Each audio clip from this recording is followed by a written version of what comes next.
संदर्भातला निर्णय जो आहे तो हायकमांड घेणार आहे। हा निर्णय काही राज्य स्तरावरचा विषय नाही, हा केंद्रीय स्तरावरचा विषय आहे। आमचे अध्यक्ष मल्लिकार्जुन खरगे साहेब, माननीय राहुलजी आणि राज्यातील काही नेते, आता अजून प्राथमिक चर्चेची फेरी झाली नाही आणि जागा वाटपाच्या संख्येचा प्रश्न आला कुठे? हे काहीतरी मीडियामध्ये वावड्या उठवून आपसात भांडण लावायचा विरोधकांचा प्रयत्न आहे। संजय राऊत आता बोललेले आहे की आम्ही 23 जागाच लढवू, आमचं केंद्राशी बोलणं झालेलं आहे। नाही, आता त्यांचं काय बोलणं झालंय हे राज्याला माहित नाही, त्यामुळे मी त्यावर अधिक भाष्य करणार नाही। ते जे बोलले असतील किंवा चर्चा झाली असेल त्यावेळेस बैठकीमध्ये बसू, त्यावेळेस आपण बोलू। इंडिया आघाडीची बैठक झाली, त्या बैठकीमध्ये जागा वाटपासाठी जो तिढा एक समिती जी आहे ती काँग्रेसने स्थापन केलेली आहे, प्रादेशिक स्तरावरती जाऊन करणार आहे, नंतर जागा वाटप जे आहे ते निश्चित होणार आहे। या समितीचा अहवाल देखील 2 दिवसांनंतर येणार आहे। नाही, असं हे राज्य स्तरावरची चर्चा अद्याप आमची सुरू झालेली नाही।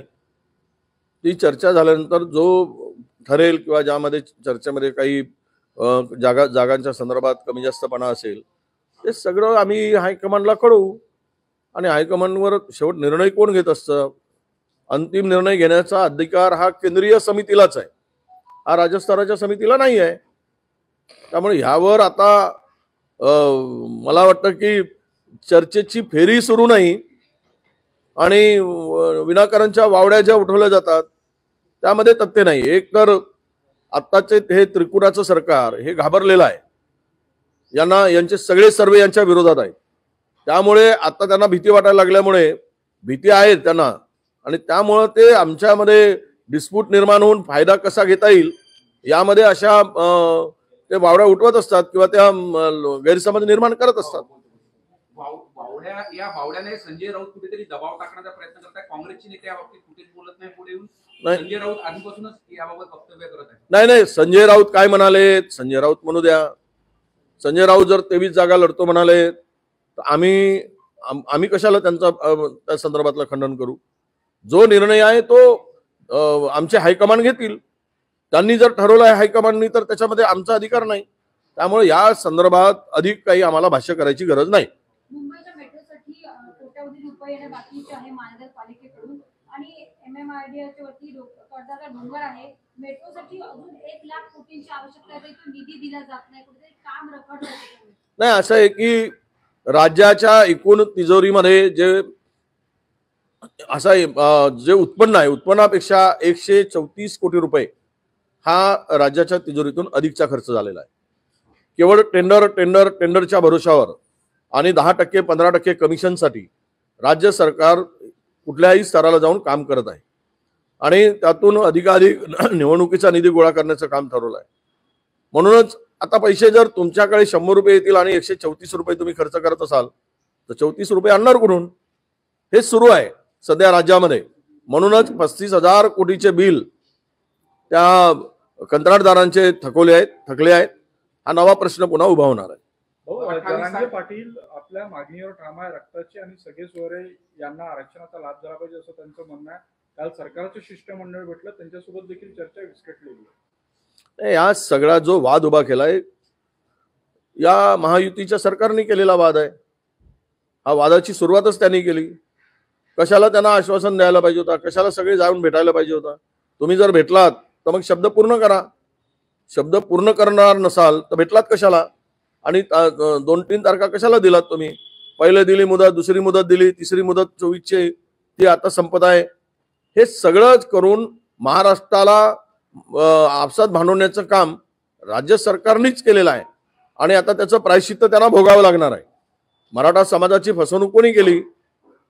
तुम्हीच केली आणि आज आम्हाला अपेक्षा होती अधिवेशनामध्ये काही ठोस निर्णय घेतील, पण तो निर्णय झाला नाही।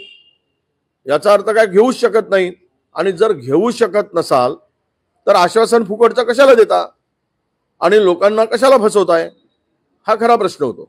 28 तारखेला सभा होते, कशा पद्धतीने कोणतं मैदान निश्चित झालेलं आहे आणि कोण येणार आहे, किती कार्यकर्ते सहभागी होणार आहेत देशभरातून 10 लाख लोक सहभागी होतील अशी अपेक्षा आहे। एक 50 एकरचा ग्राउंड अंतिम आता होतोय आणि आजपासून त्या ग्राउंडची तयारी सुद्धा कामाची आमची सुरू होईल। आम्ही आता तिकडे सगळे जाऊन काम करायला सुरुवात करणार आहोत।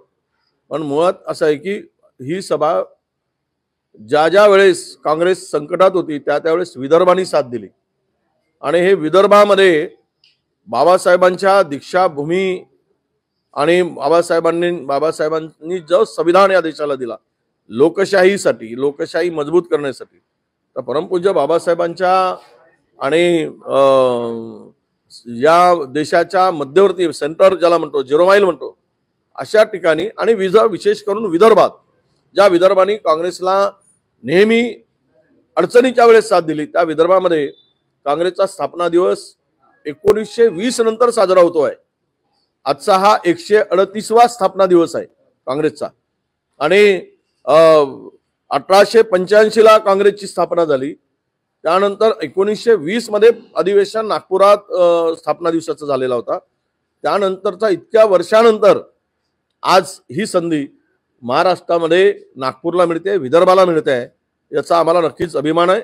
आणि ही सभा एकदम ग्रँड होईल, ना भूतो ना भविष्यती अशी सभा, अशी रॅली या स्थापना दिवसाच्या निमित्तानं होणार आहे. जोरदार तयारी आपण केली आहे. काँग्रेस एक क्राऊड फंडिंग करतात, सगळ्यात जास्त निधी जो क्राऊड फंडिंगचा जो उभारला जातो महाराष्ट्रातून काँग्रेस करता उभारला जातो अशी माहिती. क्राऊड फंडिंग महाराष्ट्राकडनं सगळ्यात जास्ती प्रतिसाद मिळतोय. अच्छा, डोनेशन 138 रुपये हा पक्षाचा 138 रुपये आम्ही घेतोय. आम्ही काही फुकटामध्ये ते मेंबरशिप करत नाही. मिस कॉल द्या, मेंबर व्हा आणि मग आमचे एवढे मेंबर झालेत हे फुशारकी मारत नाही आम्ही. आम्हाला जो काँग्रेसच्या विचाराचा माणूस आहे, काँग्रेसला मानतोय तो पैसे देईल. काँग्रेसला त्याचे विचार आहेत, काँग्रेस विचारसरणीचा माणूस आहे, तो आम्हाला निधी देईल. तर हा निधी निश्चित महाराष्ट्रामध्ये देशातील निधीपैकी महाराष्ट्रातून अधिक असेल. महाराष्ट्रामध्ये स्पष्टपणे जनता आता काँग्रेसच्या पाठीमागे उभी होत आहे हे त्यावेळेस दिसेल. थँक्यू. लोकशाही मराठी ऐका, पहा, जागरूक रहा.